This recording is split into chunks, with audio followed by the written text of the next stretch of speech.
Bueno, quiero agradecer la presencia aquí en el estudio de Excelsior Televisión al contador Mario Escobosa para hablar sobre temas que verdaderamente creo que a la mayoría de los ciudadanos que somos ahora sí que de a pie nos causan muchísima intriga y muchísima preocupación, como son las nuevas maneras de facturación. Mario, ¿cómo estás? Bienvenido. Hola, Yasmín, ¿cómo estás? A mí me vuelve loca esto, ya se cambió, ya no puedes dar facturas así de papel, ahora todo tiene que ser electrónico, pero te lo tiene que dar tu contador. ¿Cómo es? Pues mira, Yasmín, en los últimos años ha habido grandes cambios en cuanto a materia de factura se refiere. Si tú te acordarás, hace algunos años todavía podías expedir facturas en papel, que esas facturas tenían que venir por un impresor autorizado, que lo autorizaba el SAT, y entonces así podías emitir tu factura a tus clientes, ¿no? Como obligación. ¿Y la podías hasta llenar tú? La podías hacer a mano, incluso, ¿no? Okay. Las obligaciones en materia fiscal establecen que para que un gasto sea deducible para efectos fiscales debe de, entre varios requisitos, uno es que tenga una representación de un documento impreso que ampare el precio y la contraprestación pactada con una serie de requisitos adicionales. Sin embargo, a partir de 2004 se empiezan a crear nuevas reglas y disposiciones en materia de facturación que cambian completamente la forma en cómo se expedían antes las facturas. Desde 2004 se inicia con la implementación de un CFDI, que es un certificado fiscal digital, para que finalmente en 2015 entre en vigor. En 2009 esto cobra vida y ya algunos contribuyentes empiezan a emitir facturas de manera digital, digamos de manera electrónica, previa autorización del SAT. ¿Por qué hacen este cambio?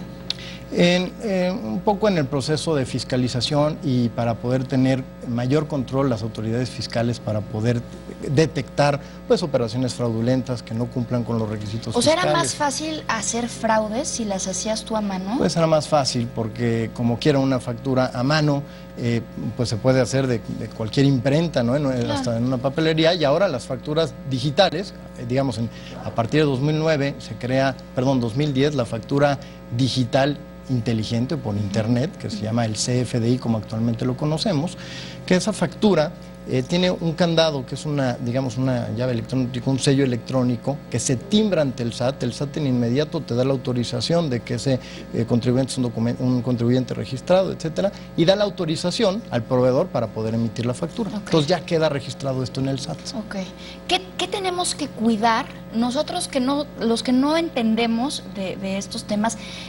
¿Cómo tenemos que organizarnos con nuestro contador para que sea completamente derecho y no llevarnos sorpresas? Pues mira, básicamente se acaban de hacer dos modificaciones nuevas en materia de facturación electrónica que se acaban de publicar en la segunda resolución miscelánea fiscal. Esta fue publicada en mayo de este año, y la tercera resolución miscelánea fiscal que fue publicada en julio de este año, en donde se modifican básicamente dos cosas. Uno es el método de pago. El SAT publica un nuevo formato, un nuevo catálogo de métodos de pago autorizados por el SAT, donde básicamente se debe de señalar cómo se está haciendo el pago, ¿no? Si fue con tarjeta de crédito, tarjeta de débito, de servicios, efectivo, con transferencia electrónica, vales, o como haya sido el pago, y hay un catálogo para tal, y eliminan una opción que antes se podía de poder decir no aplica, ¿no? O sea, cuando no conocías cómo te iban a hacer el pago tu cliente, pues aplicabas la opción de NA. Ahora se restringe esa opción a solamente... Tienes que saber a la fuerza. Tienes que saber, a menos que tú emitas las facturas antes de que te hagan el pago, ahí sí te lo permiten,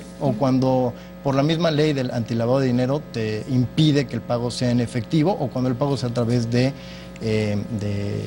cajeros automáticos. Y luego, en la tercera resolución miscelánea, se establece un nuevo requisito que son las formas de pago. Entonces, en estas formas de pago, tú tienes que señalar, ya anteriormente existía esto en donde si tú emites una factura y esta factura te la van a pagar, digamos, en parcialidades, en varios pagos, tenías que señalarlo así en la factura. Sin embargo, ahora, la nueva disposición lo que establece es, digamos, tú emites la factura el día de hoy, generalmente al emitir la factura no estás recibiendo el pago y el pago lo recibes posteriormente. Entonces ahora lo que dicen estas nuevas disposiciones es que cuando tú recibas el pago, tienes que volver a emitir nuevamente la factura y estar señalando en la forma de pago que estás aplicando un pago a una factura, y la factura, digamos, se hace en ceros. ¿Qué pasa si, ya por último, qué pasa si no nos atenemos a esto y si seguimos a la antigüita? ¿Cuáles pueden ser las consecuencias? Las consecuencias, evidentemente, lo más grave es que el concepto, digamos, el pago por la prestación de un servicio o lo que hayas adquirido, la mercancía, el bien, el servicio, pues sea un gasto no deducible, entonces no puedes tener un beneficio fiscal de esto.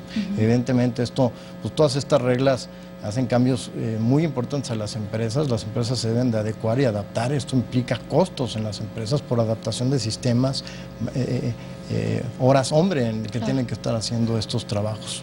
Bueno, pues ¿es más sencillo o no?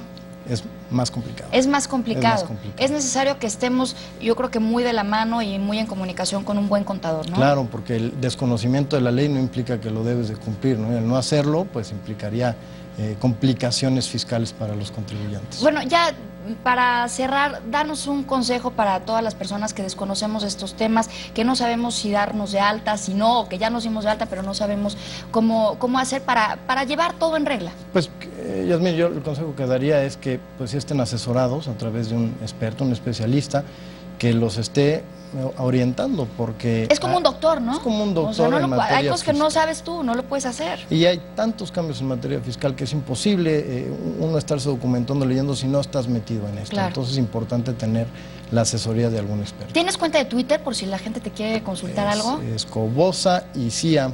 Escobosa. Escobosa y CIA SC. O sea, con Y y CIA. Escobosa y CIA, de SC. compañía SC. Ah, bueno, ahorita digo, de todas maneras yo lo pongo en mi cuenta de Twitter. Te agradezco muchísimo, Yasmín, Mario, muchas gracias a ti, por a tu ayudarnos. auditorio. Te vamos a seguir llamando porque hay 1000 temas también, cómo podemos darnos de alta. Bueno, las offshores, mil cosas que la verdad es que nos preocupan muchísimo y que tenemos que saber porque nos podemos meter en un grave problema si no lo hacemos correctamente. Así es. Muchísimas Pues, Yasmín, gracias, el encantado. contador Mario Escobosa. Vamos a hacer una pequeña... Te invitamos a seguir cuestionando la información con los siguientes videos.